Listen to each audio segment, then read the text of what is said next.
You're listening to the Huddle Up Podcast with Chad Jensen and Zack Kelberman. Join Broncos Country's deep divers at milehighhuddle.com and sound off. And now it's time to drop some knowledge. Okay, we are live, but we gotta let the stream breathe just for a few seconds. We'll bring it on Facebook, making sure all of our streaming channels are good to go, and we're getting a nice solid stream.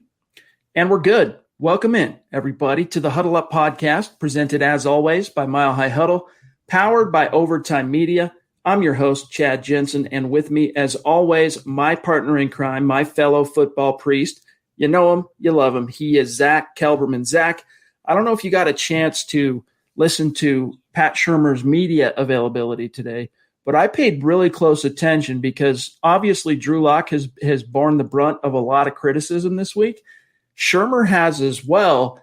And the one thing that he talked about, I mean, coming out of Week 7's kind of embarrassing offensive performance, listening to Pat Shurmur, he doesn't seem to sound too concerned or panicked. Like the outside noise being what it is, it was a good reminder to me, and I think it should be a good reminder to all fans that inside the building, things are a lot more. They have a lot better perspective and a handle on things than the media noise and the fan noise. Yeah, they're not sitting in corners slicing their wrists. They're not jumping off ledges. They're being very measured because the season's still very young, and they have a young quarterback and a young offense who are still going through the kinks and the ups and downs. This is one of the things where I agree with Pat Shurmur. I've criticized him a lot, but I like the attitude he's bringing to the offense. This is the leadership void that was missing Sunday. This is why Bradley Chubb spoke out, Shelby Harris spoke out, Jerry Jeudy spoke out. This is what I want to see from the coordinator, keeping them on the right track mentally, confidence-wise, emotionally. The season's not over. They're going to have better games than they had against the Kansas City Chiefs, starting Sunday against the Los Angeles Chargers. Shurmur knows, Locke knows, Fangio knows, Broncos Country should know that winning cures all. And if they beat Herbert and the Chargers on Sunday, it goes a long way to removing that stink from the Chiefs game. I want to quote just a couple of things he said today. And then, of course, this is the Mile High Mailbag episode, the episode that Zack and I look forward to the most each week because we are your football priests. Each and every week, we're here to offer the absolution and answers to your burning Broncos questions. And we can't wait to get to those, and we will here in just a few moments. But, Zack, I wanted to read this quote for our listeners and make sure everyone's on the same page with some of the insights Shurmur provided on Thursday. With regard to some of the teaching points, you know, the emphasis that he and quarterbacks coach Mike Shula have been making this week after Locke struggled in Week 7, he talked about, and this was something Locke talked about as well on Wednesday, is that, you know, he was not taking what the defense was given. Basically, the Chiefs were taking away the deep ball and forcing him to take the underneath and the check down, and he just refused to take the check down. He just kept trying to chuck it downfield. And this is something Pat said, quote, "Everything is progression driven." All right. That's another criticism Locke had. He's not going through his progressions. Everything is progression driven. You go through your progressions, and if it's not there, you check it down and you move on. If you're in an unfortunate situation of being third and long, you're not always going to be able to throw it past the sticks. Oftentimes you push up in the pocket, run for it, get a check down, which requires a route runner to finish the down by gaining some yards. I think that's the deal. He is still a very young quarterback, and he will be through this full season. He's only played in 9 games. People forget that. All those things are things that you work on through the length of a career, and it's certainly what we do with him. You want to be aggressive. You want to take advantage of what the defense presents downfield, but it's also important that you get completions, close quote. Thank you for echoing the same exact point I've been screaming. Chad has been screaming for the last 3-4 pods now. He is a young quarterback going through not only progression on the field, but progression in his development, Chad. I think there was alliteration in that comment from Pat Shurmur, and he's absolutely 100% correct here. It's on Locke, not on the play calling or the coaching. It's on Locke when he's on the field to go through those reads. It's not Shurmur going through those reads. It's not Shurmur throwing the passes. He's calling the plays. He has to be better in that department. Those are rookie quarterback mistakes that have to get cleaned up and fast. All being objective here, Chad. I don't have any Drew Lock bias, and I don't have any Pat Shurmur bias. I call it like I see it. This was the right way to go about handling Drew Lock, and I just hope this is a precursor of things to come between Lock and Pat Shurmur. I hope it's not just lip service from Pat. That's all. I think one of the reasons why, because again, Locke has been criticized, especially the last 5 quarters of play, for seemingly not going through his progressions, locking into a receiver, and it's cost him big time in more than one way. And Shermer talked about, of course, as I just read, the progression aspect. And I think one of the reasons why, because again, we talk about week 14 last year when he went to Houston, Locke, and completed passes to 10 different receivers. He wasn't having a problem reading the field. He wasn't having a problem going through his progressions.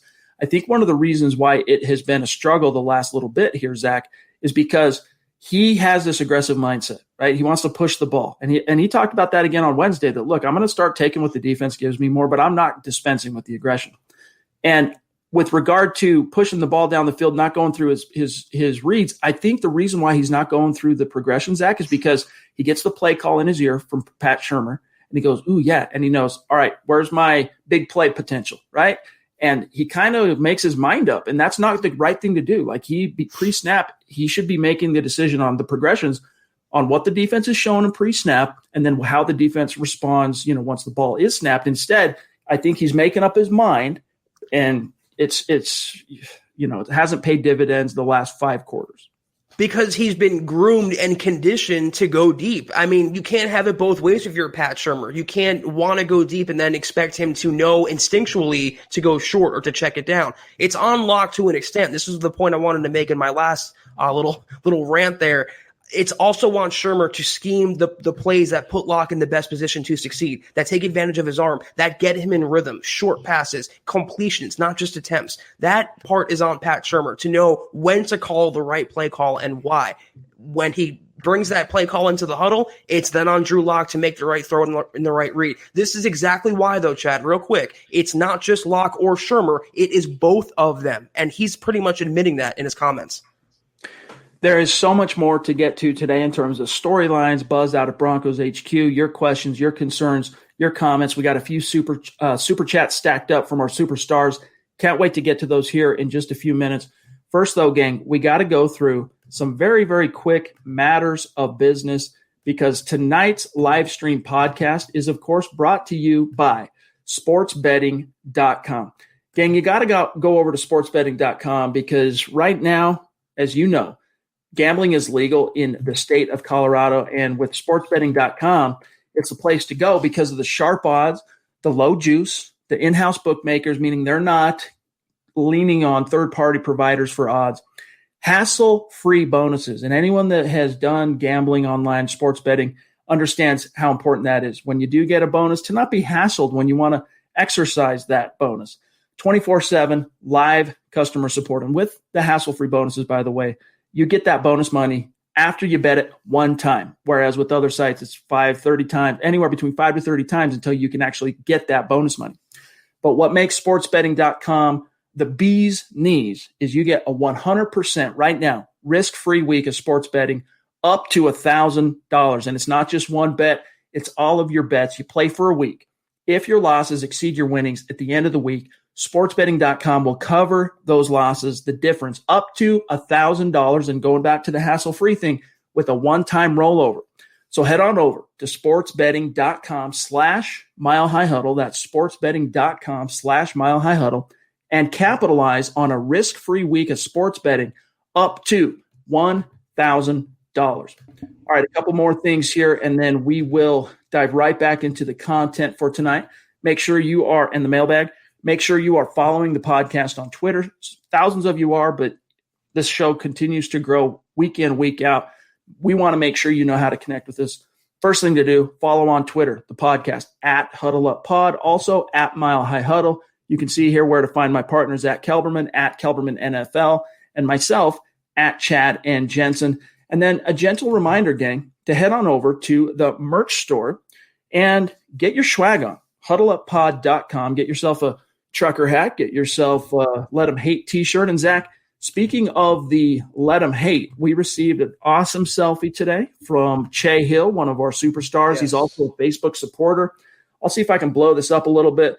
He's got himself a nice little man cave going on. Shout out to rocking the hashtag Let 'em Hate shirt. And Zach, what more appropriate time than now to proudly represent the Let 'em Hate shirt? So shout out to you, Che. Appreciate your support, my friend. And if you'd like to get one of those, John will drop a link in the stream, and it's easy to remember. HuddleUpPod.com, get your swag on. It's another way you can support what we're doing here at Mile High Huddle. And also a shout out to our Facebook supporters as our Facebook community continues to grow by leaps and bounds month in and month out. If you'd like to become an official supporter, it's easy. You just go to our page, facebook.com/Mile High Huddle. You'll see the big blue button that says become a supporter. Click that. You're in like Flynn. Zach and I have some really fun, really cool content ideas and plans coming for specifically our Facebook supporters. It's another way you can support what we're doing. And if patronizing the merch store or being a Super Chat superstar or a Facebook supporter are not in the cards for you, it's all good. Each and every one of you can do these three things. Whether you're listening live, after the fact, on demand, first and foremost, subscribe. Number 2, like this video or like this podcast episode. And lastly, the litmus test that lets Zach and I know whether or not you think we're doing a good job is share it out there. If we're really doing a good job for you, share this video out there, share this podcast out there on your social media. Help us continue to grow and reach new like-minded Broncos fans just like you. This is the Overtime Podcast Network. Listen up, Broncos country. Coors Hard Seltzer is not your average seltzer. Rooted in Coors' long history of sustainability, their brand was inspired by a generation that wants to do good in the world, that has a mission to restore America's rivers. Never before has it been so easy to make an impact and make a difference and do good in the world. Coors Hard Seltzer is launching the world's easiest volunteer program. Whatever you're doing, simply by cracking open a can of Coors Hard Seltzer, you're volunteering. Our waterways, guys, they are at risk. 80% of America's rivers are drying up, and through a partnership with Change the Course, Coors Hard Seltzer is helping to protect and restore America's rivers. Each 12-pack of Coors Hard Seltzer restores 500 gallons of fresh water to U.S. rivers. Wrap your brain around that. And the communities that depend on them, it's so important. The results? 1 billion, that's with a B, gang, gallons of water restored to 16 river basins across the U.S., including the Colorado River. And that's just year one. And here's what's great about Coors Hard Seltzer: 4 refreshing flavors, 1 cool cause. Enjoy naturally flavored black cherry, mango, lemon lime, and grapefruit. And the specs are in, gang. Coors Seltzer is 4.5% ABV and only 90 calories. Chad, I got to say, for last Sunday's slate of NFL games, I picked up a Coors Hard Seltzer and mango. Loved it. This week, I picked up a Coors Hard Seltzer and black cherry. Loved it even more. So, guys, whether you want to support the cause or like the flavors, you won't be disappointed with a Coors Hard Seltzer. Amen. So join the world's easiest volunteer program by simply drinking Coors Hard Seltzer. You can volunteer to restore America's rivers. You buy Coors Hard Seltzer, you help restore 500 gallons of water into America's rivers. It is that simple. Visit CoorsSeltzer.com to find Coors Seltzer near you. That's CoorsSeltzer.com. For every 12-pack sold through 8/31/2021, Coors will purchase services from Change the Course to restore 500 gallons of fresh river water. Details at CoorsSeltzer.com. Celebrate responsibly. Coors Brewing Company, Fort Worth, Texas. And Zach, let's start tonight's Mile High Mailbag by reading this super chat from one of our longtime listeners and bona fide superstars in the community, Steve Baumgartner. Appreciate you, Steve. Thank you, Steve. We'll definitely get you back on the show here in the very near future once the grind kind of slows down a little bit with regard to Broncos news. Appreciate you very much, my friend, and your generosity. He says, hey, guys, looking forward to Sunday. My prediction for the game, Broncos 24, Chargers 17. Hashtag trust the process. Hashtag state of being, Denver Broncos for life. And hashtag Drew Lock rocks. Zach, I don't want to put you under pressure here, but you submitted your your pick for the Mile High Roundtable, which we will publish tomorrow at milehighhuddle.com. Yep. Care to let the listeners in, let the community in on how you view this game shaking out? Might as well. I view it similarly to the comment. I think, without giving anything away, I want you guys to read the article for sure, but I predict a score close to that. I think Locke will respond as he usually does based on what we saw last year, based on what we saw in Missouri. He will come back and have a calming, encouraging effort. I think 250 and 2 touchdowns. The Broncos lock down Justin Herbert. That defense, if they can hold down Mahomes, Chad, in the snow, they can hold down Justin Herbert. I'm not worried about that. I think the offense will do enough. Phillip Lindsay's playing. He's tough as nails. He's all business. He'll have a decent game on the ground. This game should restore some confidence in Broncos country, and those that were jumping off the lock bandwagon predictably will be scrambling to get back on Monday morning. I have yet to completely form my thoughts on the game, but my gut tells me right now. What's up, Richie? My gut tells me right now, and by the way, Richie, you're wondering how the internet is. You tell me. You let me know, my friend, if it's sketchy. I tried to take care of all the possible issues that might have occurred, like teenagers downstairs in my basement playing Fortnite and sucking up my bandwidth.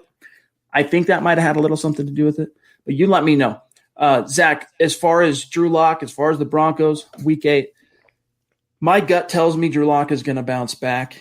To what degree, I'm not quite sure yet. I haven't 100% formed my thoughts, but I am going to go out and just let it be known. I'm predicting a win. I predicted the Broncos were going to beat the Chiefs last week. I was wrong. The week before that, as 9-point underdogs, I predicted the Broncos to beat the Patriots.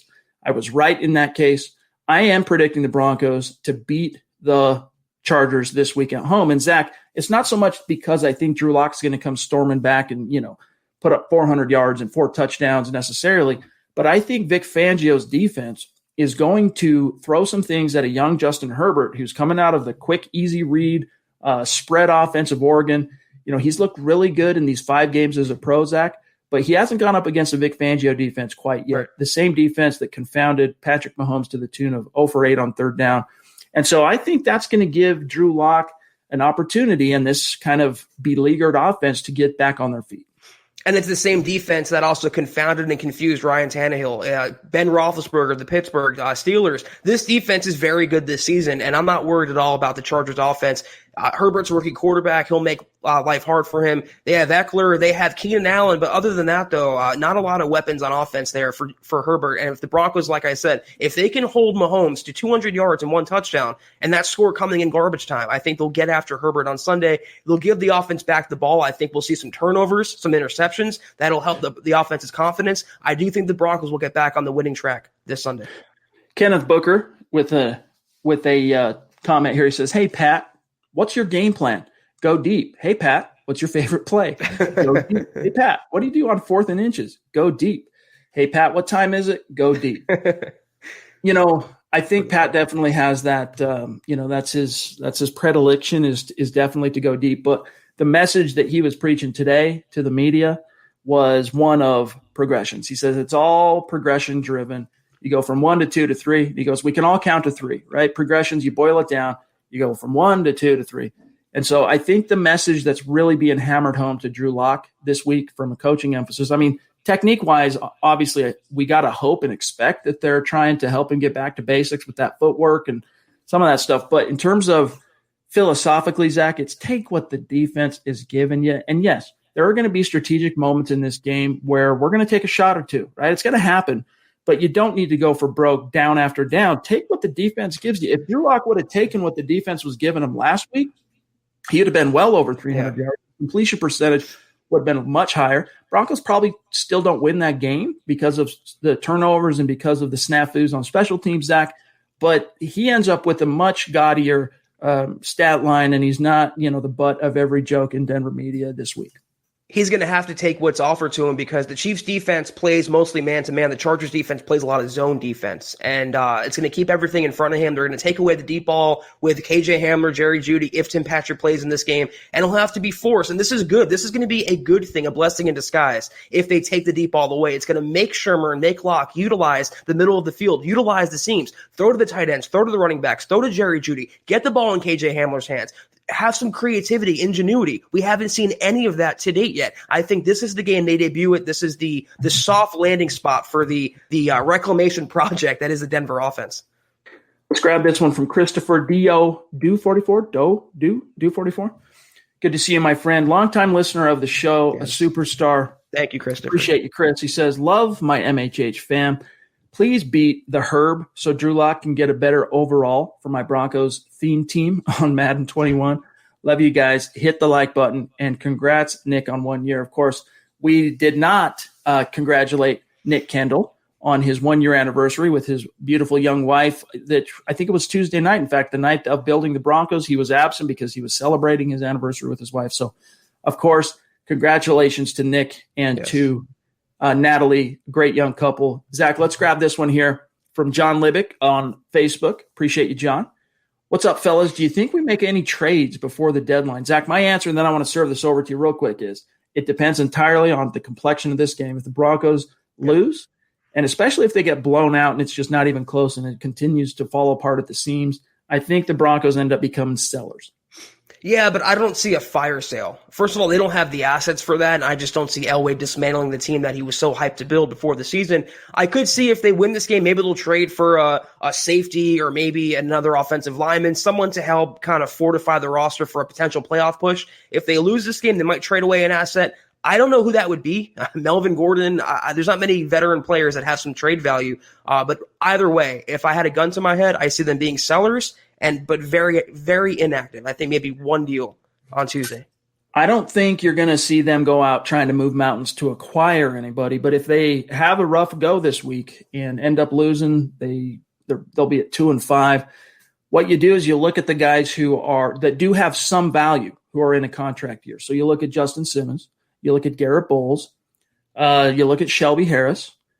I would throw Phillip Lindsay in there, even though he's technically.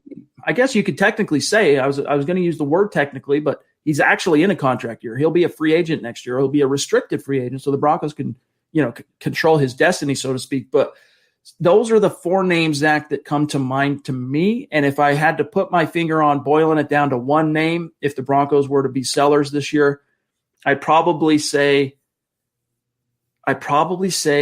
ooh, that's tough, man. That's really tough. But I'd probably say Justin Simmons, but I just don't see it happening. And that means I don't really see the Broncos budget in that regard. I don't see them trading Simmons because if he has a down season, like I'm saying, if they want to resign him, they'll end up saving, $3-5 million per year than they would have offered. Maybe Deshaun Hamilton. He's a young receiver, might need to change his scenery. He was a 4th-round draft pick. He has, a bag of chip value, but maybe they can get something for him, a conditional late-round pick in a future draft. That's the only guy. I don't see the Broncos being very active, though. I mean, maybe Royce Freeman, but what value, like Zach just said, what kind of value do the Hamiltons and Freemans on this roster really present? I mean, not much at all. So if the Broncos move anyone, it's going to be a contract year guy that does have interest, that can garner some value and whatnot on the open market or on the market. What's that? DeMarcus Walker.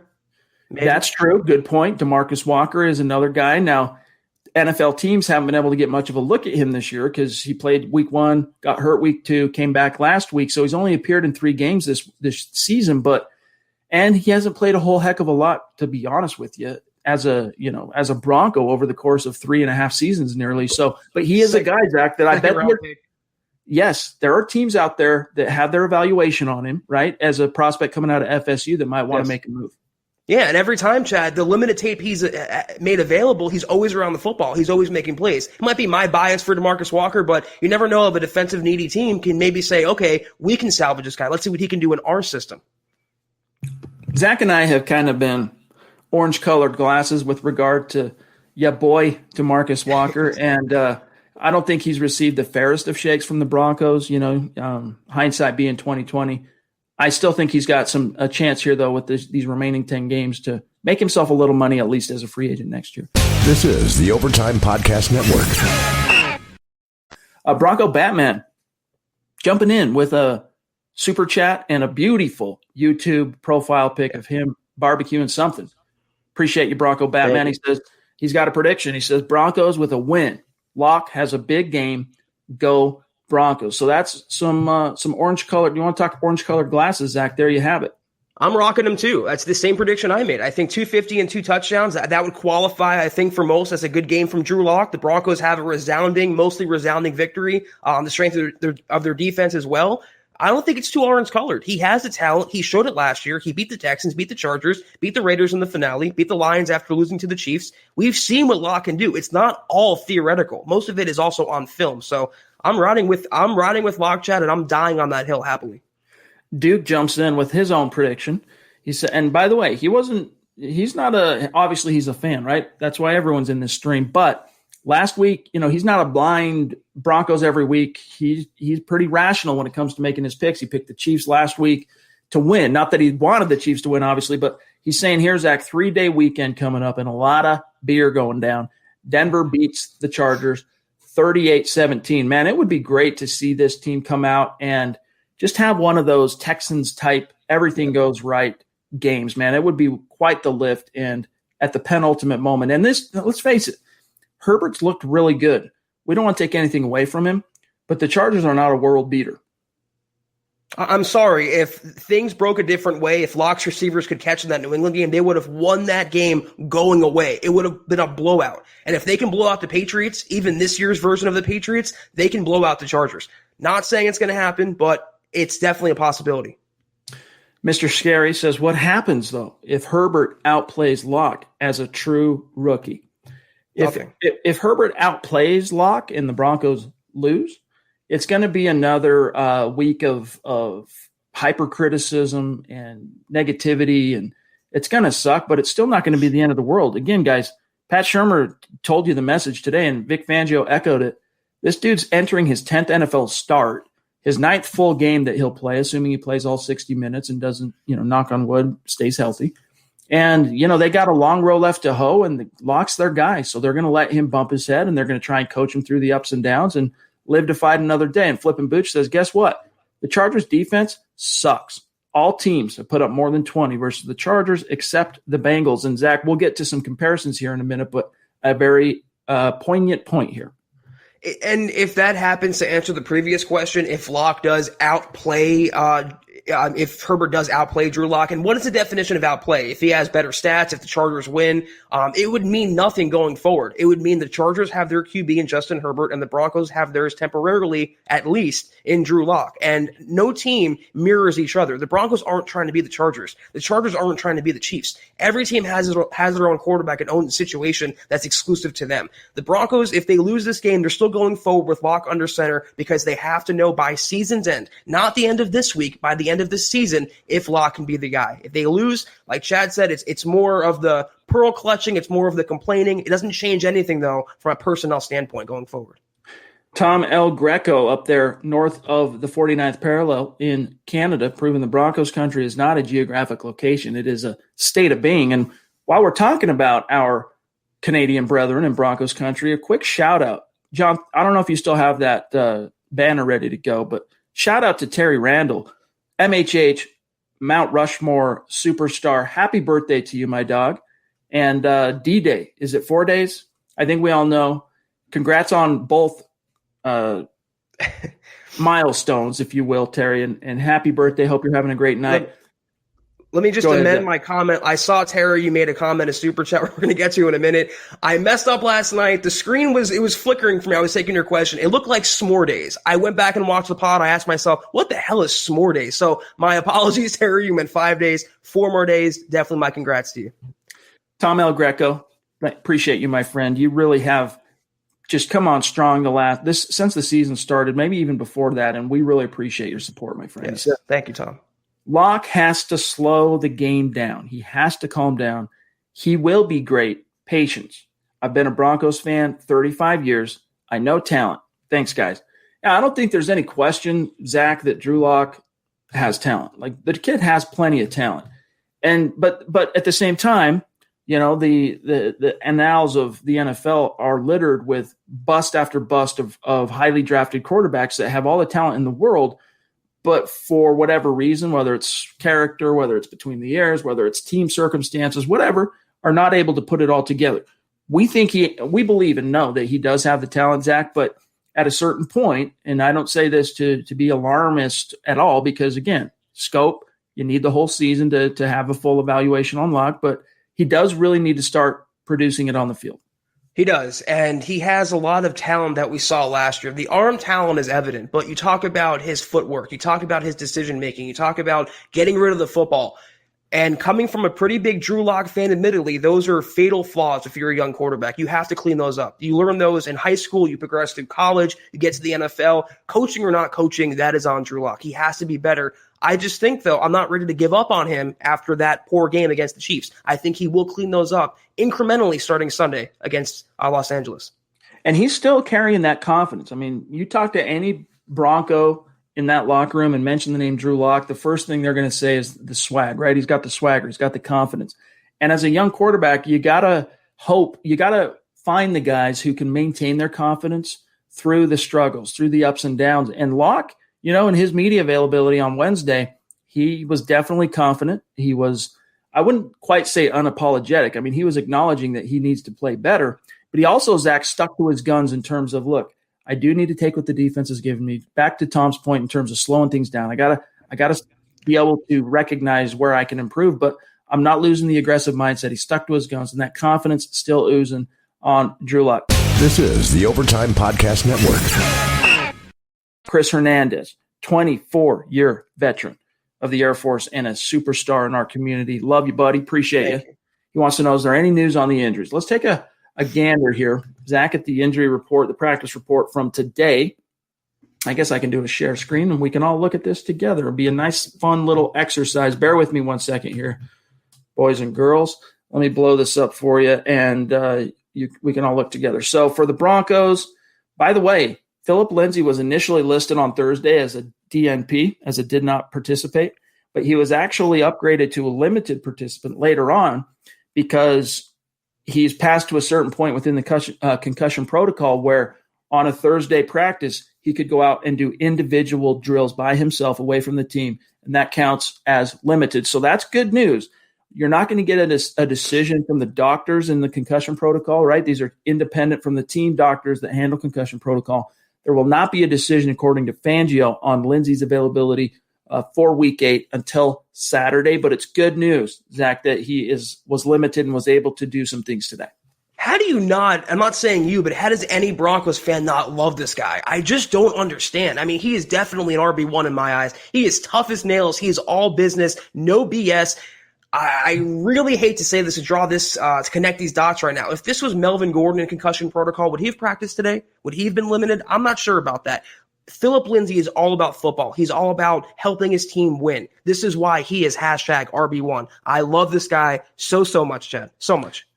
Amen. And here's where, though, the injury report does get a little more concerning. Tim Patrick did not participate Wednesday, did not participate Thursday with his hamstring. However, he did tell Vic Fangio that he is feeling better today.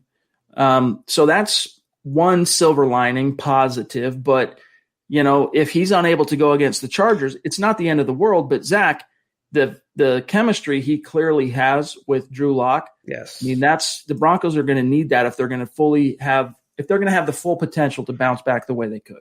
Well, also his sure hands. I mean, Jerry Jeudy has struggled with drops. Albert O has struggled with drops. You don't have a veteran receiver really on the team. Tim Patrick is your veteran most receiver. And like you mentioned, the chemistry and connection is just there, and you can't teach that. They have it. Hopefully he can play. He'd be a big boon in this game to have ball-controlled offense, use the middle of the field, and keep pushing first downs and moving the ball forward. I hope he can play, but even if he can't, this is where KJ Hamler and Jerry Jeudy have to earn their money as first- and second-round draft picks, Chad.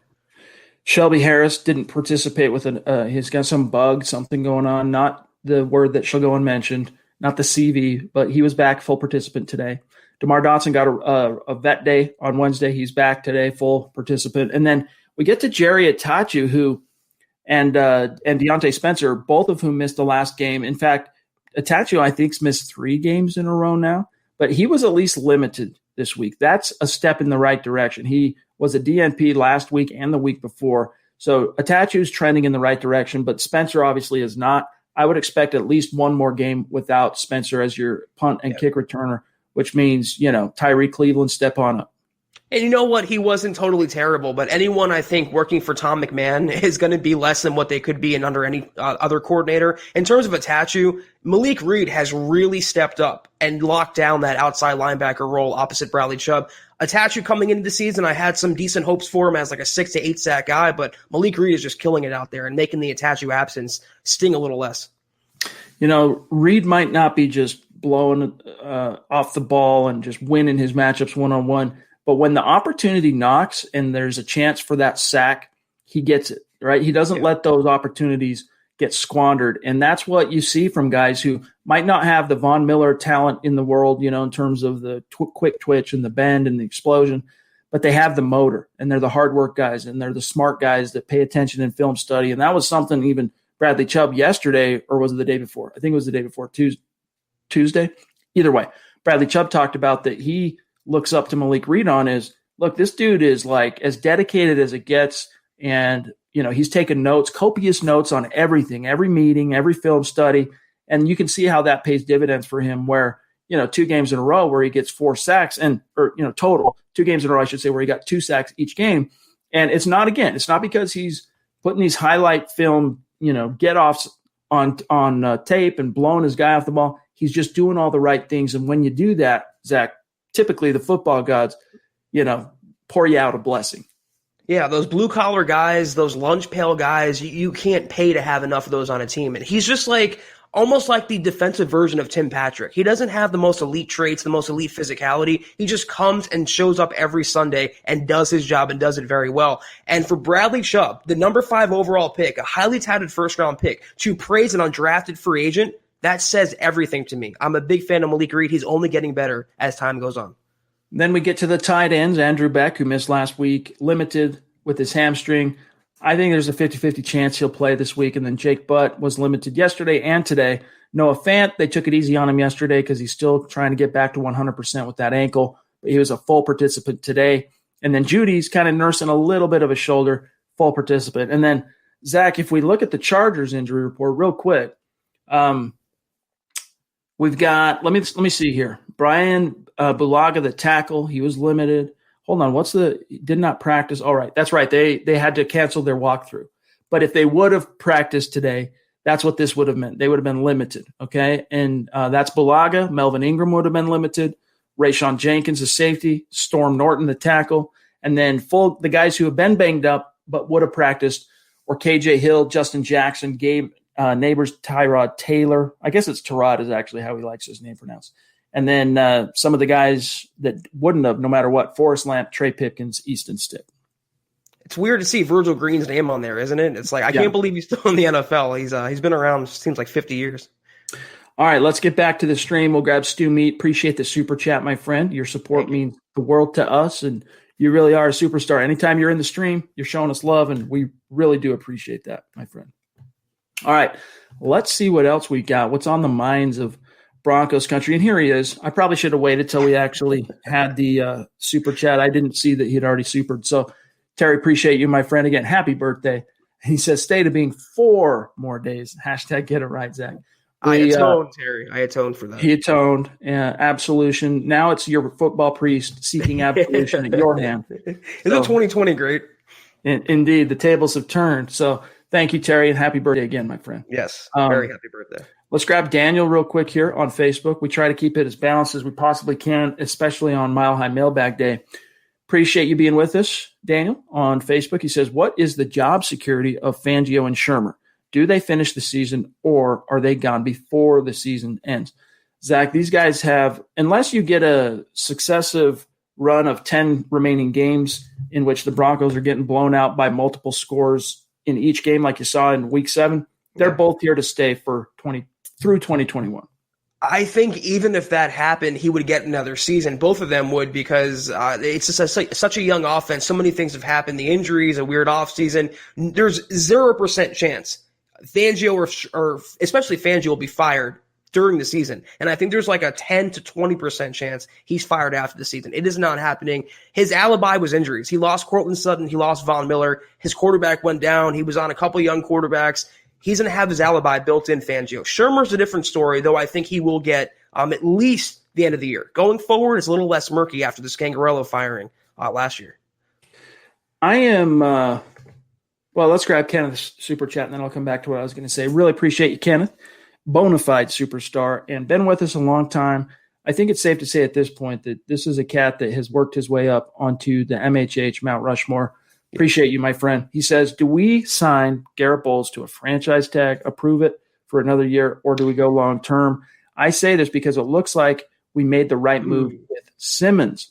So, in other words, Zach, you run the risk if you go, too bullish on a player who plays well in a contract year, then they get paid and they get comfortable again, and you can see their performance slide. How would you approach it with Bowles? It's a tricky situation. It's a really good question. And that's exactly why I'm worried, because I think a lot of Bowles' turnaround, not to take anything away from him, he's been really good this season, the NFL's top-ranked tackle, according to PFF. But I think a lot of the incentive to be better was not just the criticism, but the contract. He had his option taken away. He wasn't being locked down.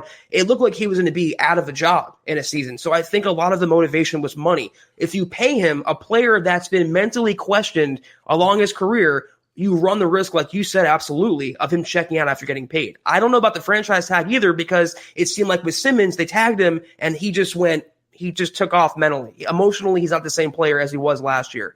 It's a tough situation. I'd probably lean more, and this is from a big Bulls critic, to pay the guy. If you sign him now, you'll be getting him cheaper than you'll sign for him next March. He's cheaper than a would-be tackle on the open market. He knows the system.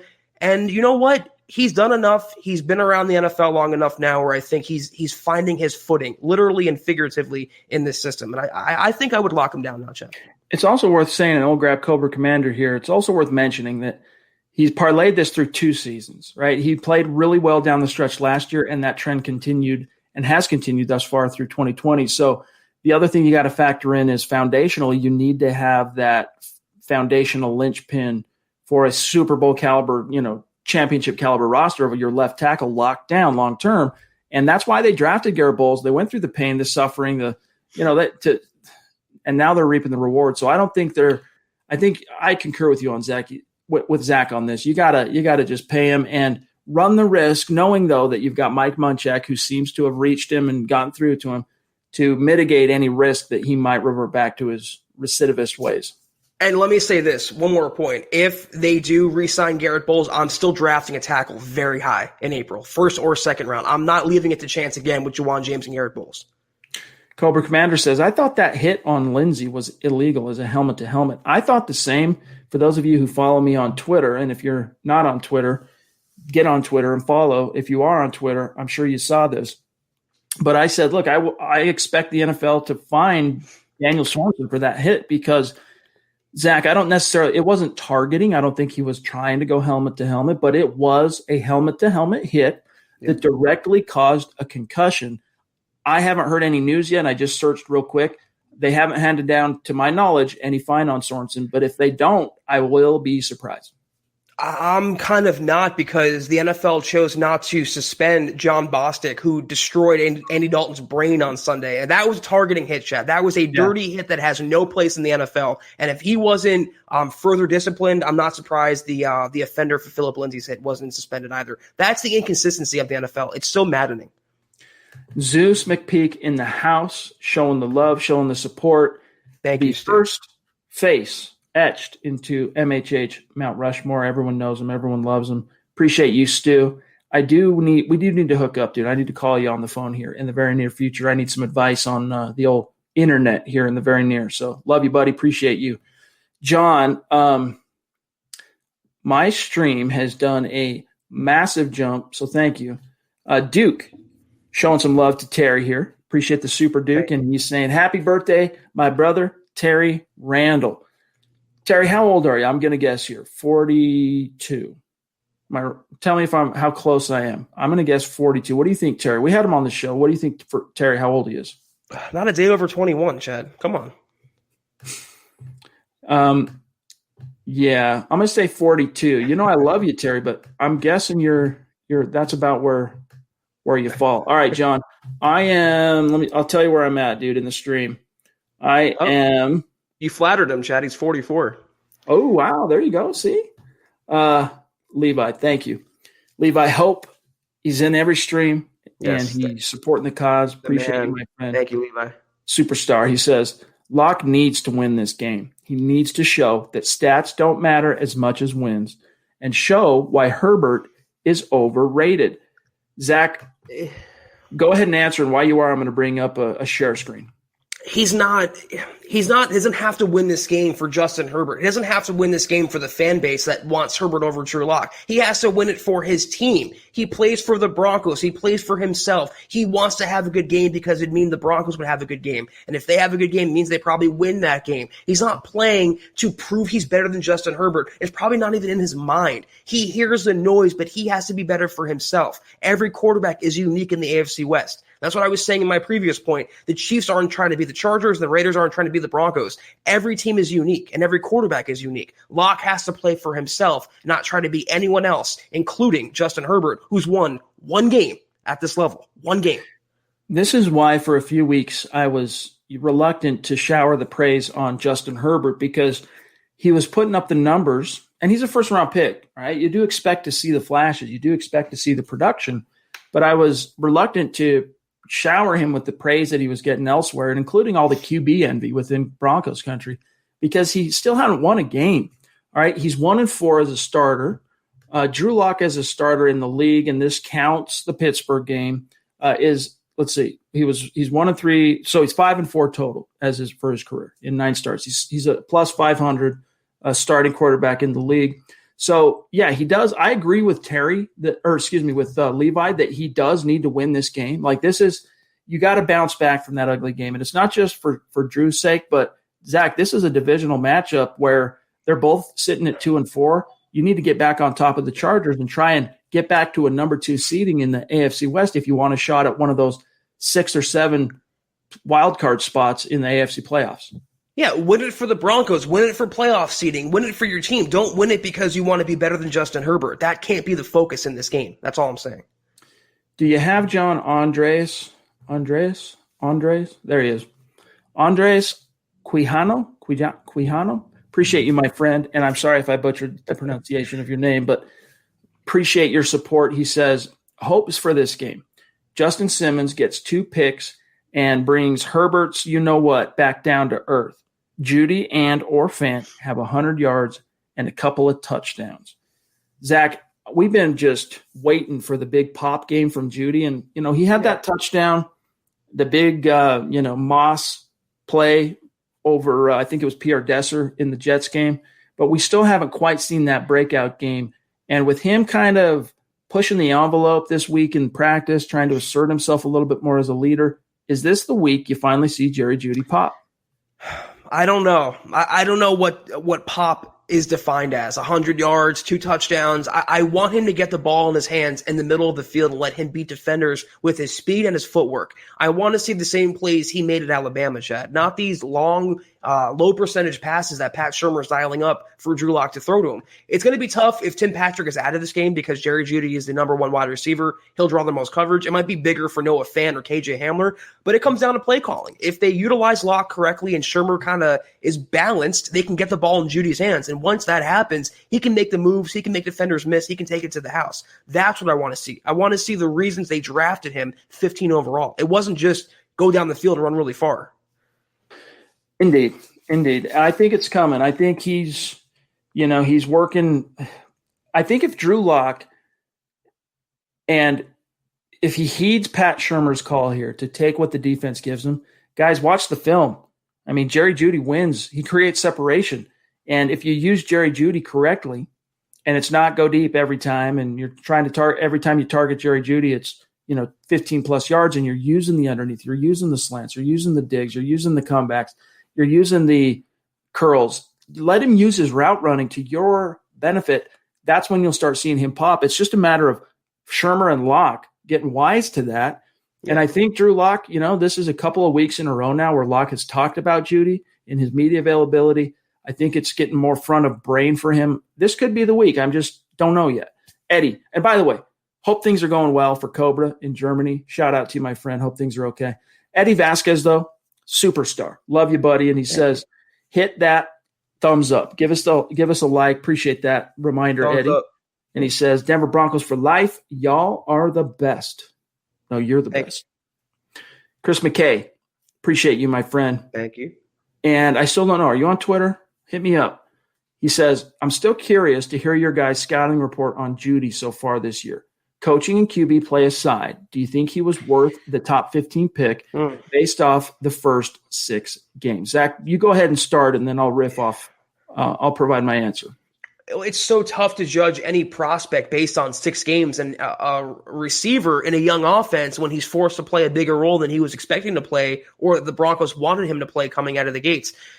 Whether he was better than, CeeDee Lamb, or if the Broncos should have moved up for Henry Ruggs, let's say, that's too premature. All these evaluations are premature. I like a lot of what I've seen from him, and I'm not even, except for the drops, which were mental errors that can be corrected, I'm not shocking his inefficiency or lack of production up to him predominantly. That's on Locke and the play calling. It's up to Shurmur, like I said, to get the ball in his hands and let him use what he does best at Alabama. He wasn't a speedster. He's a guy who can make moves in the Marvin Harrison, Amari Cooper mold. Let him be that. Let's not turn him into Tyreek Hill. You have your Tyreek Hill and KJ Hamler. So if a grade, I would probably be B-. I think that's a fair grade for Jerry Jeudy. He's not been perfect, but I think the Broncos made the right call investing in the offense and building around a young quarterback with a big arm. Jerry Jeudy, I think, first and foremost, the fact that the Broncos had to cycle through 3 quarterbacks in the first 4 games did him no favors, and that's not to make an excuse for him. But that combined with the fact that he had the rib injury and then he has a little shoulder that he's been nursing. True.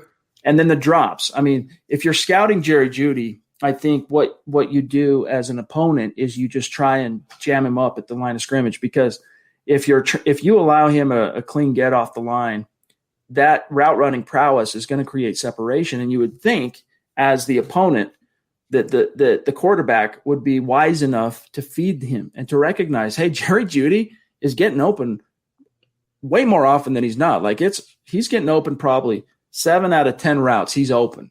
So why, Drew Lock, are you not looking Jerry Jeudy's way? Like, what are you waiting for? And so then I think it comes back to Pat Shurmur in terms of how do we emphasize to Drew to look for Jeudy in the progression? How do we maybe work Judy's routes into more early on in the progression? 1, 2, 1, 2. Because even if Drew Lock is only going through 1 or 2 reads before he uncorks, get Jeudy early in that progression. It really has felt more like, especially the last couple of games, and I think Albert O returning to the field had a lot to do with it, but Locke has been making up his mind too early before the snap even happens of where he's going to go with the ball, and it needs to go back to, he needs to start focusing on Jerry Jeudy more. Look, Jeudy became, I can't remember the statistical distinction now off the top of my head, Zach, but it was something the first 4 games for him to get over 50 yards receiving as a rookie. He was up there in terms of, rarefied air. Not many rookie wide receivers in recent history of the NFL have done that. CeeDee Lamb got up there with him. And so to say, going back to the whole, has he been worth the top 15 pick? Yeah, there's nothing I've seen from Jeudy up to this point that tells me he wasn't. I hate the drops. And the worst thing about Judy's drops up to this point, Zach, that really stick in my craw is that they've all been in key moments. Mm-hmm. And that's, I think, part of what's perhaps interrupted the chemistry that he could and should have with Locke up to this point is, 2 third down drops in the season opener with Locke. The drop touchdown when Locke returns against the Patriots goes right through his arms. I mean, you got to catch that. And so I think, they just need more reps together, more time on task, and that's eventually going to come back. And the Broncos are going to be fine. Jerry Jeudy's going to be fine. There's nothing I've seen up to this point that makes me doubt the pick. Yeah, it's on him to rectify the drops. It's on Drew Lock to rectify finding him when he's open, but it's also on, again, Pat Shurmur to not only call the plays at the right time, but also design the plays, Chad. The underneath routes, the slant routes, the crossing routes. That is where he's going to find his success at this level, Jerry Jeudy. Not these deep posts, not these deep 9 routes. That's why it's on coaching. So it's not once again, it's not one factor. There's 3 or 4 factors at play constantly and why the Broncos offense is so, I would say, broken right now. Dank Buds and Black Metal jumping in with the super. Appreciate you, my friend. Really has come on strong in the last few weeks in particular. Means a lot to us, my friend. We notice and appreciate you. He says, I agree, guys. The loss lit a fire under him, and the offense is going to come out focused and hopefully a bit pissed off, and the defense is going to be tough on Herbert. Time to get mean. Yeah, I think, honestly, Justin Herbert has played really, really well to open his career. He put his team in position to win against some really good, highly competitive playoff caliber opponents. His team around him kind of let him down. But I think, Zach, this is a game in which, even without Vaughn, even without Jarrell Casey, this is going to be kind of his welcome to the NFL game in that Vic Fangio is going to throw some things at him. Bradley Chubb, Shelby Harris, Malik Reed, they're going to do some things that he hasn't quite seen yet. And I don't think you're going to see the world-beating 300-plus yards, multiple touchdowns, Justin Herbert that you've seen in each game basically this far. He's not infallible. And in fact, he's been opposite that. That's why he has 1 career victory. And again, I will say, and I'll keep it short, if the Broncos can contain Patrick Mahomes of all quarterbacks, like they did last Sunday, I am not worried at all about what they're going to do to Justin Herbert. They're going to keep him well in check on Sunday. Trust me on that. Actually, again, coming back with a super. Really appreciate you, dog. You, Chris. He says, I have to hop on and off today. I'm at the office. Thanks for the great show and content, as always, today. Appreciate you, Chris. Can't wait to see a win this week, or at least some progress. You'll get both. Yeah, in a perfect world, you get both. We both are predicting you're going to get both, but at the very least, Zach, this is something that, Broncos fans have really been long-suffering post Super Bowl 50, but enjoy your team. Enjoy what this growing process is right now for a very young team who's, learning a lot about themselves through some adversity. And they got hit quickly this year with adversity, with all the injuries and, losing the quarterback in week 2 and then the Chiefs game. They're learning a lot about themselves and they're going to grow from this. And the returns on that growth, you might not see them immediately. And unfortunately in the NFL, by the time they start really putting things to use in terms of the lessons they're learning through these ups and downs, in 2020, it might end up being too late in the game to make a difference playoff-wise. But nevertheless, enjoy this team. Enjoy what you're seeing. It's the Broncos. It's a young team figuring itself out. And let the chips fall. With a lot of talent that's also blossoming, Chad. We all, or Broncos country, is focusing on just Drew Lock's performance and the negatives right now. But how about Tim Patrick's ascension? How about how Noah Fant has developed? How about Albert O? How about Shelby Harris? How about A.J. Johnson? How about Michael O? I mean, there's a lot of young foundational pieces. There's a young, talented nucleus in this Broncos organization. And if they can just get the quarterback right, which it will level off, it's going to be an exciting team that will spawn victories. But starting Sunday, Chris, you will see not only progress, but also a victory. I promise you on that. Speaking of victory, I want to relay some keys to victory for your Denver Broncos in Week 8 going against the Chargers. And I want to start real quick, Zach. Anything you have in mind to articulate for keys to a Broncos win, have them in mind. I'm going to serve it over to you here in just a second. But if you look at these numbers, the Broncos' third down and red zone percentage is atrocious. In fact, their whole entire offense is atrocious in terms of rankings. Everything is bottom 5 with the exception of rushing, fumbles lost. That's it. Everything else, sacks allowed. So that's good. They're only middle of the pack in sacks allowed, but it's bad, right? And so you go, well, there's only one way to go. There's nowhere to go but up. There's so many different ways you could try and say that this offense needs to improve. But the first key here, Zach, is for me, and then I want to serve this over to you. The Broncos have to move the needle here. I want to draw your attention to third down percentage. All right, 35.9. So they're converting 36% of their third downs. And a lot of it has to do with Pat Shurmur's play calling and Drew Lock's decision-making on the money down. And if you get back to basics in terms of taking what the defense gives you, establishing the run so you're getting favorable second downs and that lead to more favorable third downs, I think you can move the needle there because even though their red zone percentage right now is still in the tank, they showed progress in that department last week in a snow game against a tough opponent. They got into the red zone twice, scored a touchdown in both cases, which gives me hope that they can continue to improve these metrics by the time the season's out and really climb up the rankings. But first and foremost, a key, you got to keep these drives moving. That starts with being much more effective execution-wise on third down. Yes, and balance on first and second down. Don't go run, pass, or pass, run. Change it up a little bit. Put yourself in 3rd and 1, not 3rd and 8. That's a big key for the Broncos in this game. They have to keep the ball moving, keep the clock moving. And like any other team who they're facing, whether it be the Chiefs or the Chargers, you have to score touchdowns. You cannot rely on McManus to get you there 6 different times and get 18 points from that. When you're in the red zone, you got to come away with 6 points. Put the pressure on the Chargers. Make Herbert play from a deficit. Make Herbert play from behind. Let the defense pin their ears back. So yes, on offense, it comes down to being smart, being aggressive when you can, but also like any other week, Chad, my John Madden analysis here is score touchdowns and not field goals. I think this is a game, and this is another key, in which the Broncos are going to have a lot of opportunities to get some takeaways because Banjo's going to throw some things at Herbert that he hasn't seen yet. They're going to put him in some positions that he hasn't been in yet. And, he's a very athletic quarterback in terms of, and he's big and he's strong. He's not easy to sack. There's a reason why they've only allowed 12 sacks up to this point in the season, which is middle of the pack, but it's still, 6 sacks better than the Broncos at this point. He's tough to sack, but Zach, I think this is an opportunity where, because he's young and he's going to be seeing some looks and he's going to be getting some pressures and that he's not used to yet, he's going to make some decisions that he's going to want back. A key to this game is capitalizing on those decisions. The Broncos have to put on their predator hat, right? Yep. Justin Simmons, Kareem Jackson, Shelby Harris come with that tip game, pop some balls up in the air. I think this is a game where the Broncos really have to push the envelope in terms of taking the ball away. Because if you look at takeaways coming down here to the defensive side, the Broncos are ranked 24th with only 6. So they've got to move the needle on that. They got to improve. They're top 10 in multiple areas are your Denver Broncos defensively. But in takeaways, this is the game where they get their numbers up.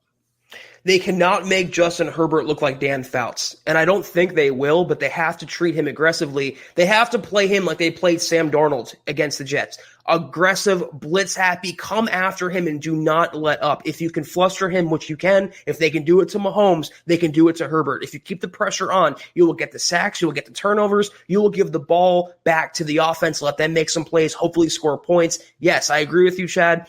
You have to keep on Justin Herbert. Send 5-6 guys. Don't play coverage. Don't play 10 yards off. Don't treat him like something he's not either. Come after him and make him human, because he very, very much is. He bleeds like anyone else.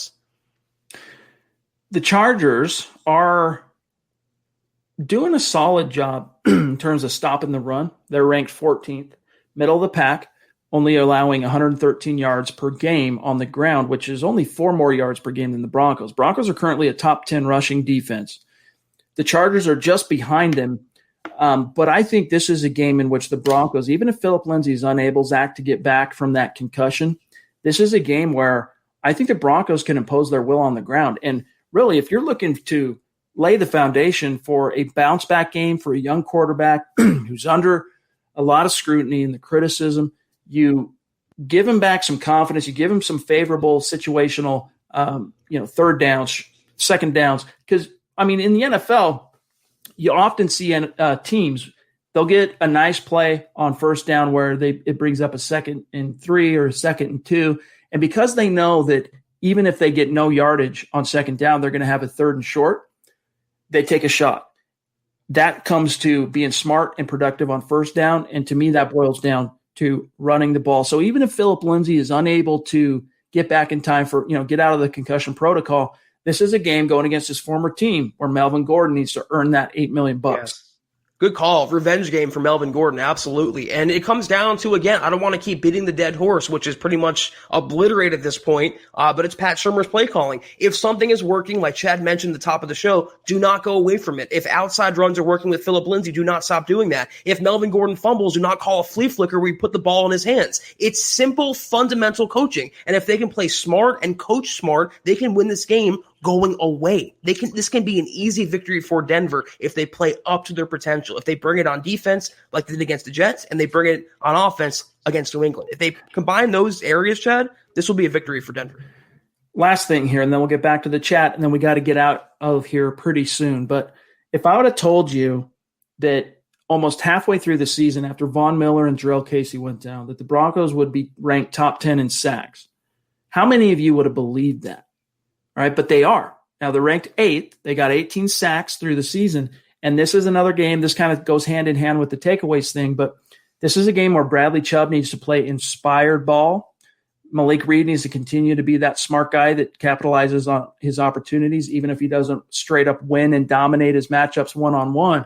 Put some pressure on Justin Herbert, and it will lead, Zach, to those takeaways, which you get those takeaways, and it sets your quarterback up with an extra possession, and more often than not, a short field, and then you're in business.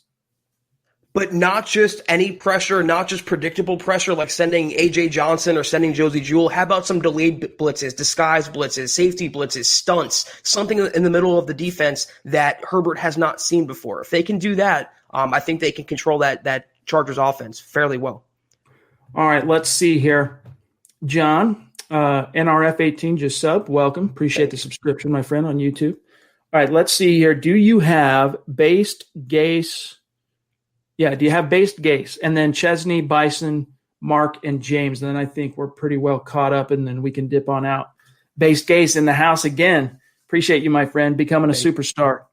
Do you think Bowles will return to his former self once the refs start calling holding flags next season?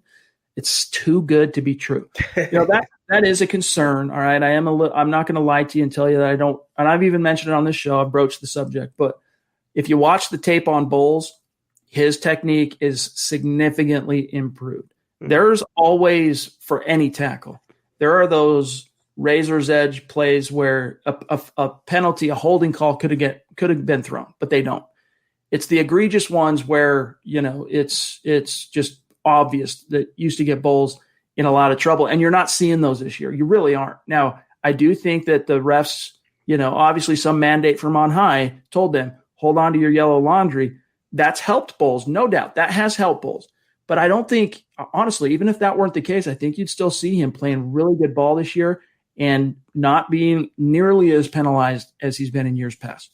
And next year, when the refs go back to calling holding normally, you're going to get a Garrett Bowles hold. Those are inevitable. Every lineman, for the most part, is called for holding. Though I do think this new Garrett Bowles is here to stay. And I'm literally knocking wood right now as I say that. I do think the new Garrett Bowles is permanent, not temporary. All right, let's grab here.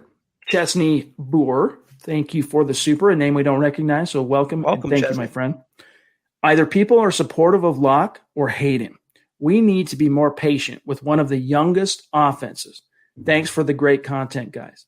Zach, that was a great comment, and thank you for the super chat, Chesney, because that was also, excuse me, that was also something that Pat Shurmur talked about today to bring perspective that he said, look, teams that we're going to field this year, if you were going to have to rely on a rookie center, if you're going to have to rely on rookie quarterbacks, first-year offenses with, in terms of first-year coordinators, you're going to be in a tough pickle this year because of the pandemic. And so the Broncos have been inordinately affected, and we knew that was going to happen. We knew there was going to be an effect with a first-year coordinator. And I think he said that they missed out on 1,400 reps by losing the OTAs. By losing OTAs and preseason, I think combined, they lost out on about 1,400 reps. Can you imagine how much farther along the path this offense, Drew Lock, everybody would be right now if they had an additional 1,400 reps in Pat Shurmur's scheme? That's what they lost out on. And so I do think the offense is young. They got a lot of room to grow, and the fans do need to recognize that, Zach, and be patient. It was a great comment by Chesney. We appreciate it, but it's also a very common sense comment. And not to stoke the fan base, but I think a lot of Broncos fans can use some common sense when it comes to Drew Lock. That comment is pretty spot on. Bison M jumping in. Appreciate you, my dog. Bonafide superstar. Is that you? Are you a drummer? And is that you playing the drums in your profile pic? If so, dude, that's rad. He says, random question. Do you two think that Von Miller will play in Denver the rest of his career? I've been thinking of him leaving, and it devastates me. If I had to make a prediction now, I don't know about the rest of his career, but I don't think he's leaving after 2020. I think he's going to stick around. Yeah. But it really depends, guys, on how amenable – because, look, the time comes for every star player where they start slowing down, and their teams come to them and they say, hey, man, you're not the player you once were, but you're still important to us, and you're still good. Are you willing to take a step back financially because – we gotta help the team elsewhere, and it all just depends on what Vaughn's mindset is when that time comes. And when that time comes, is it going to come in January or February this year? Are the Broncos going to have a tough conversation with him? Maybe, but I don't think so. I think he rides out this regime because Elway runs through 2021, Miller does as well, and I think this isn't something that's probably going to get answered till after that. That's what I was going to say. It's who's going to be the GM when they have to have that conversation, because we know how contentious it was between Miller and Elway after the Super Bowl, him negotiating that contract. It's murky as to whether he's going to retire a Bronco, but I'm right there with Chad. I think he will be back for 2021. And going forward from there, I think it'll be up to his own self to prove his worth and to stake his claim with the Broncos, but also a lot ties into Elway and his status as well. Mark Langley, everyone knows Mark. Talk about a superstar. Good to see you, my friend. Appreciate you so much. He says, what's up, my guys? What will Locke's stats be at the end of the season? Your thoughts, my football priests. Well, they're not looking good right now. In fact, I'll give you a glimpse really quick here.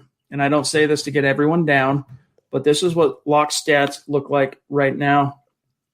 Well, actually, I'll stay up here. So he's how many full games has he played? Week 1, week 6, week 7. So 3 full games and a quarter, basically. He's only got 679 yards, 1 TD, 4 picks. Not good. 1 rushing touchdown as well. So with 10 games left to go, I think that with the time that he missed and just kind of the trajectory this offense is rolling, I think if Drew Lock can get to 20 touchdown passes this year, Zach, it'll be like manna from heaven. I think he probably ends up around 3,000 passing yards, and he probably ends up between 16 and 18 passing touchdowns. And I think that he's going to continue to throw some picks. So he'll probably end up, if he's lucky, he'll end up with a pretty even touchdown to interception ratio just because of the hole he's dug himself in. Can I give the really unpopular answer, though, is I don't care about stats. I want to see how he progresses as a quarterback. I want to see how many games the Broncos win. I want to see if he plays better by the end of the year than he played better against the Chiefs. I'm right there with you on the barometer numbers-wise, but I've never really been a box score analyst. I want to see him progress, his footwork, his mechanics, his leading the team. That's more important to me than a number of yards he throws or passes he completes. Well said. We got a name we don't recognize as well, jumping in on Super Chat. Showing some extreme generosity. Yes. Thank you, James. Means a lot to us, my friend. And welcome. Stick around. If you got a comment or question or topic you want addressed, just throw it in the stream. John will keep an eye out for it. Kenneth Booker jumping in again. Thank you, my friend. If Trevor Lawrence doesn't come out, who will be the first? That's a good question. Well, I know he has CV now. I don't know if you saw it, Chad. Yeah. But yep. And he's a guy, to his credit, Zach, I want to tip my cap to him because I think he's a big reason why the football season even happened on the college side. He campaigned hard to let us play. He started basically to let us play hashtag on Twitter and the groundswell. And so tip of the cap to him because he knew it would put him at risk to contract the bug that we all hate. And, he's young, so the demographics tell us that he's odds are he's going to be just fine. He'll get through this pretty quickly. He's a young elite athlete in great shape. But tip of the cap to him for, knowing that there was a chance he could get it. Now he's got it. He'll beat it. He'll come back. I would be stunned, though, Kenneth, if he doesn't come out. The only way I could see him not coming out is if he just says, look, I just don't want to go to the Jets. Or if he pulls a power move and says, look, I'll come out, but he pulls an Elway and says, I'm not playing for the New York Jets. I don't know. But if it's not him, who's that? Sewell? Yes, the tackle possibly. Or Fields, Lance, Fields, quarterback. Yes. But as you know, man, we're not the draft czar guys when it comes to – I don't even start really focusing on that myself because I'm juggling so many balls with content and managing the site and bringing you guys these podcasts every night. Until about December and January, I start looking at college and how the draft's shaping up and all that stuff. So – great question. Save it for the Dove Valley Deep Divers and the Building the Broncos of the world. Andreas, again, jumping in. Thank you, my friend. This game is going to be our D versus their offense, and we know what our D can do. So this is the game for our offense to take off. New to the pod. Hola. Welcome. Hola, Andreas. Hola to you as well, my friend. Thank you. And your point, both your points, well said. Thank you. Yes, very much agreed. What else we got here? Mark again. Appreciate you, my dog. He says, thanks, Zach, for your unpopular answer. I agree as well. Yeah, I mean, when the season was when we were in the off season, we were looking at how Daniel Jones performed in Pat Shurmur's scheme. We were trying to extrapolate some of Drew Lock's stats based on how he finished last year as a starter. And just the way this season has gone, man, you got to throw it all out the window. We don't know. It's hard to predict. He's been so up and down, and the offense has been so up and down that there's just no way to know at this stage. Muhammad, bona fide superstar. Appreciate you, my friend. Thank you. He says, my guys, Chad, the CEO, and Zach the Dragon, always spitting fire. There you go, Zach the Dragon. We need a T-shirt, Zach the Dragon. Just that emoji with the steam coming out of the nose. I appreciate you, Muhammad. I saw your tweet last night. Thank you. Indeed. Thanks, my friend. And by the way, when you get your swag, don't forget to send us that selfie, and that's right. We'll shout you out. John, I think we're caught up, no? Or is there – I want to say we are. Let me double-check something here. Mr. Castillo, appreciate you. Thank you, sir. Yeah, we're caught up. So, gang, if we did not get to your question tonight, we will circle back because, we're done for the week. Zach and I will be back, of course, Sunday for the – halftime stream. We'll come to you live during halftime. And then, of course, the gut reaction. So put a pin in it. Don't forget tomorrow night you got Dove Valley Deep Divers. I don't know what they got cooking up for you, but thank you, Gary, jumping in with the super at the 11th hour. He says, great show, guys. Good to see Vaughn out there without his walking boot. Yep. That was a surprise to Vic Fangio, by the way, Zach, that Vaughn was out there without his boot and his little scooter. It's a good sign that he's progressing. Everyone I've talked to says so far he's healing on schedule. He's nowhere close to getting out there and doing stuff yet, but he's out of the boot. Good progress. And he's out there being a coach and being a leader. And he seems to have kind of bounced back from the depression of the injury and the shock of it all and the disappointment. So good to see him out there with his boys. I think it's very unlikely he plays this year, but the fact he's making progress and he's around the team, I think that's encouraging, and he'll be fully healed in time for 2021. So that's the most important thing. Greg, good to see you, my friend. Have a great weekend to you as well. And don't forget that Sunday is fall back. You're going to have to be setting your clocks back. And you know what? I love it because you get that extra hour of sleep. Your body feels like you're getting that, right? But guys, we're out of here for tonight. So make sure you're following the podcast on Twitter. You can keep the conversation going with Zach and I on Twitter. Discount Audio and Wheels. Our friend Tony in LA jumping in. Good to see you, my friend. Is it LA? I know it's California. I think it's LA. Appreciate you, my dog. He says, what's up, fellas? If we had a bad loss this week, would you consider trading some guys? I don't think we will. I believe our D will shut them down and finally get a win on my way to Denver game 2. Let's go. Heck yeah. We both predicted a win, my friend, and we'll have the official Mile High Roundtable publishing at milehighhuddle.com tomorrow. As it relates to the trade issue, we think if the Broncos were to lose, you might see them deal some guys that are in their final year of their contract, like potentially guys that you could look at as potential candidates. We mentioned this earlier, but Justin Simmons, Garrett Bowles, guys like that. But we don't think they're going to be, regardless. Even if they lose, I don't think they're going to be sellers, and I really don't think they're going to go out there trying to really add anybody. Yeah, it's not going to be a fire sale on either side of the ball. I throw in Deshaun Hamilton, DeMarcus Walker, but if they make a deal, it's going to be one deal either way, acquiring or giving away a player. But Tony, thank you, my friend. Better late than never, and it's always good to see you in the stream, my dog. Huddle Up Pod on Twitter, at Huddle Up Pod, at Mile High Huddle, but really connect also with us individually. Zack Kelberman, my partner, on Twitter, at Kelberman NFL, myself, at Chad N. Jensen. And then, of course, our producer, John Cronenberg, at John K. MHH, a great Twitter follow. Trust.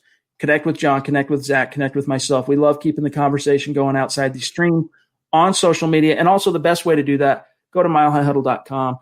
Sound off in the comment section on each article. We want to hear your take on these topics that we're writing about passionately and trying to give you our insights and our knowledge and our takes on these things. We want to hear what yours are as well. So comment there, just like you're doing on YouTube, just like you're doing on Facebook, just like you're doing on Twitter, milehighhuddle.com as well.